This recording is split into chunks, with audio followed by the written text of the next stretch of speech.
Chámome Carmen, nacín en Chan de Brito o 27 de setembro de 1950 e empecé a traballar aos 16 anos, no 1966.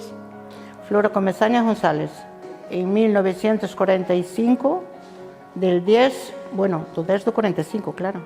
Tuve ayer de cumpleaños, 74 años, bien empleados. Entonces empecé a traballar en Canido cando tiña 17 anos porque me facía falta el de dinerito que non había. E daquela había traballo por temporada, non era traballo seguido.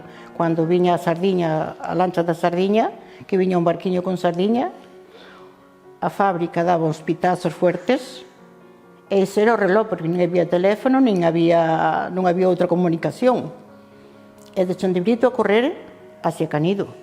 E tiña que ir a pé desde Chan de Brito hasta Alcabre.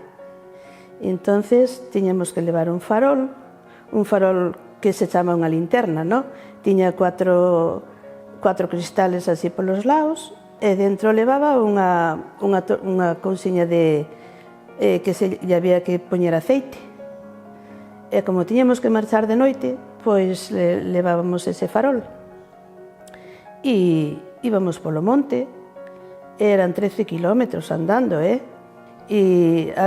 tiñamos que andar agarrar as latas, facían así castillos de 50 latas e tiñamos que leválas así nas mans para a máquina onde se cerraba.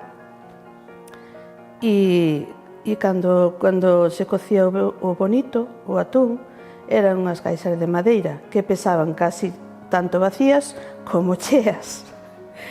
E a sardiña tamén eran unhas parrillas gordísimas, entonces as mulleres estaban a cortarlle a cabeza e tal, e nós tiñamos que leválas para uns carros que metían así nun túnel para tostar, e despois había que vacialas e poñelas todas así no suelo de pé.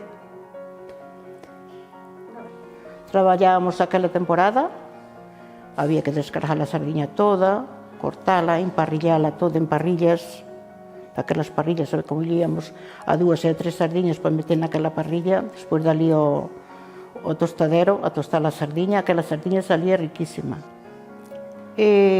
Pouco tempo traballei, aí moito tempo non traballei, pero na Seguridade Social viu-me a fábrica de Don Flor, chamábase a fábrica de Don Flor en Canido.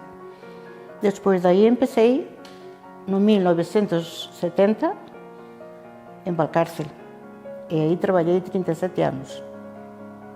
Inda nin de pinche, daquela non era nin de pinche. Daquela era, eu que sei, non sei, o último que había xa. Sí, empecé de pinche, puxeronme de segunda, despois de primeira, e a terceira de capataza de encargada.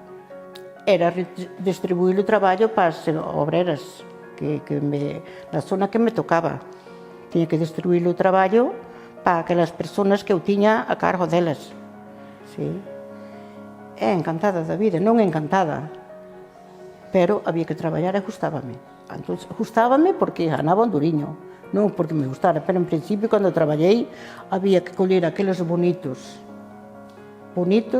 atún grandes, pasalos entre 3 mulleres a unhas mesas que había de cemento, cos machetes, quitalos adiante, que non había outra forma de cortalos. Despois, máis tarde, viñeron unhas máquinas, unhas máquinas motosierras, que aquelas entonces se cortaban elas, pero en principio non había esas máquinas, tocábanos as mulleres, aqueles traballos duros.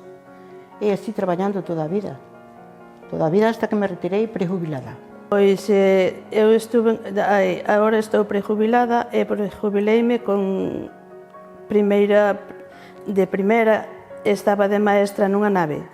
Pois era de supervisar as obreras, de mandalas a cerrar as máquinas ou de distribuílas a xente.